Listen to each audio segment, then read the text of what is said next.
मेरी प्यारी साध संगत जी, राधा स्वामी जी। साध संगत जी, मैं आज सवाल जवाब का वीडियो आपके सामने लेकर आया हूँ। आपको कैसा लगेगा वो कमेंट में बताइएगा। तो चलिए शुरू करते हैं। एक भाई ने सवाल किया, हुजूर जी, मैं तो आपकी कृपा से सत्संग के मार्ग पर आया हूँ, लेकिन कई लोग इस मार्ग पर आने के बाद यह सोचने लगते हैं कि केवल सत्संगी ही सही हैं और बाकी सारे रास्ते गलत हैं। क्या यह सही है? हुजूर जी ने गंभीरता से उत्तर दिया, बिल्कुल नहीं।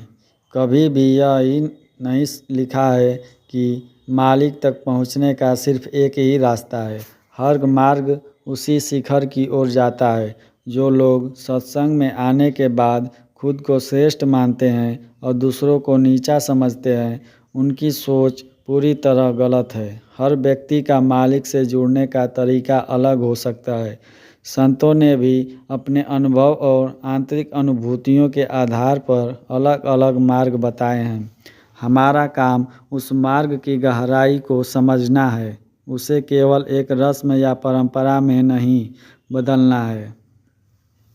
तर्क, विवेक और समझ से आगे बढ़ना सीखना है।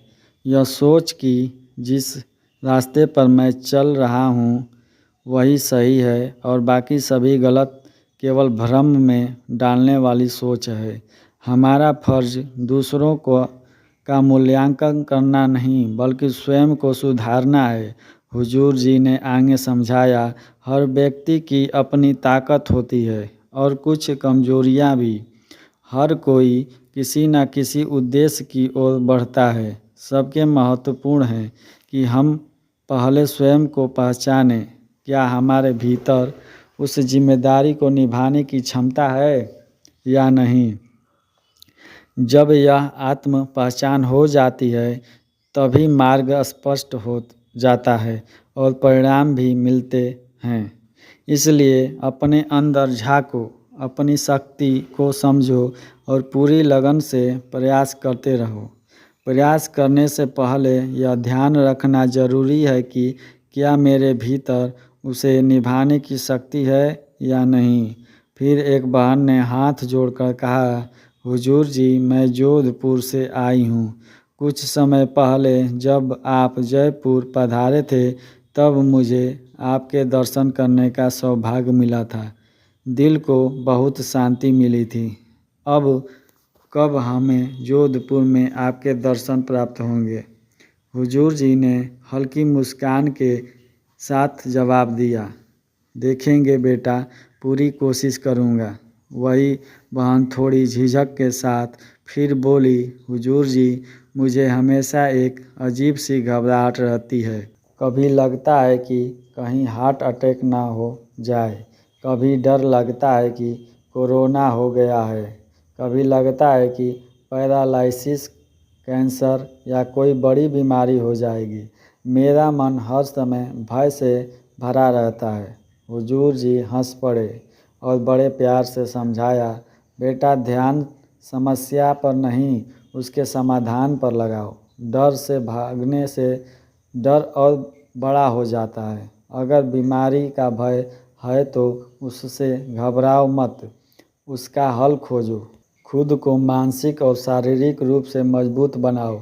जब इंसान भीतर से दृढ़ हो जाता है तो नकारात्मक विचार और डर उसका कुछ नहीं बिगाड़ पाते। हमारी सोच ही हमें दिशा देती है। जिस ओर ध्यान लगाएंगे वही बढ़ेगा। अगर मन में डर को जगह देंगे तो डर ही पनपेगा, लेकिन अगर भरोसा, हिम्मत और सकारात्मक को जगह देंगे तो शक्ति बढ़ेगी। फिर हुजूर जी मुस्कुराए और बोले, इसलिए ध्यान उसी ओर लगाओ जहाँ आगे बढ़ना है, जहाँ उजाला और उम्मीद है। जब हमारा ध्यान सही दिशा में टिक जाता है तो जिंदगी खुद ब खुद संवरने लगती है और भीतर एक नई रोशनी खिल उठती है। फिर एक बहन जी ने मुस्कुराते हुए पूछा, हुजूर जी, आप बाबा जी को साथ क्यों नहीं लाए? हुजूर जी ने हंसकर कहा, बहुत अच्छा सवाल है। फिर बोलो, वे मेरे गुरु हैं, मैं वही करता हूँ जो वह मुझे आदेश देते हैं। अब आप खुद देखना, कल अगर बाबा जी आते हैं तो आप उनसे खुद पूछ लेना कि वो क्यों नहीं आए।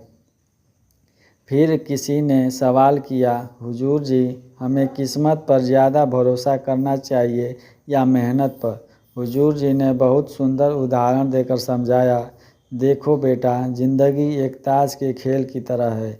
हर किसी को अलग अलग पत्ते मिलते हैं, किसी को अच्छे, किसी को साधारण। जो पत्ते तुम्हें मिले वह तुम्हारी किस्मत है, लेकिन तुम उन्हें कैसे खेलते हो यह तुम्हारा कर्म और मेहनत है।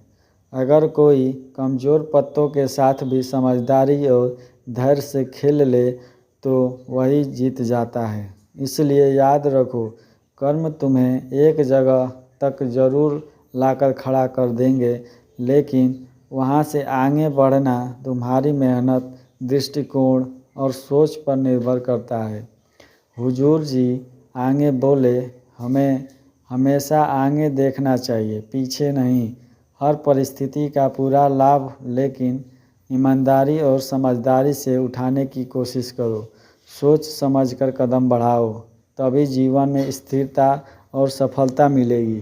फिर एक बहन ने नम्रता से कहा, हुजूर जी, मेरी ज़िंदगी में कई कठिन दौर आए, लेकिन मैंने हर पल शुक्राना ही किया।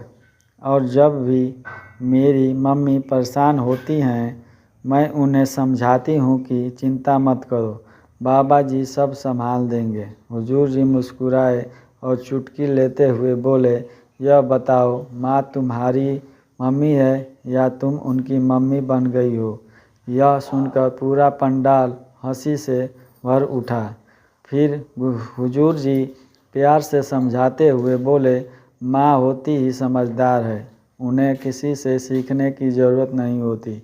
अगर कभी उन्हें अकेलापन महसूस हो तो बस उनके पास बैठो, प्यार से उनका साथ दो। और हाँ, बाबा जी की रहमत सब पर है, उसका भरोसा बनाए रखो। कुछ पल बाद उसी बहन ने एक और सवाल किया, हुजूर जी, जीवन का असली उद्देश्य क्या है? हुजूर जी गंभीर हो गए और बोले, बेटा, ज़िंदगी एक सीखने की यात्रा है। हम गलतियां करते हैं, गिरते हैं, फिर उठकर खुद को बेहतर बनाते हैं। यही जीवन का मर्म है। हर घटना, हर अनुभव से सीखते हुए आगे बढ़ते रहना यह प्रगति का रास्ता है। फिर एक युवक ने हाथ उठाकर विनम्रता से पूछा, हुजूर जी, मेरे माता पिता चाहते हैं कि मैं यहीं रहकर मेहनत करूं, लेकिन मेरा मन विदेश में अपना भविष्य बनाने का है। ऐसे में मैं क्या करूं?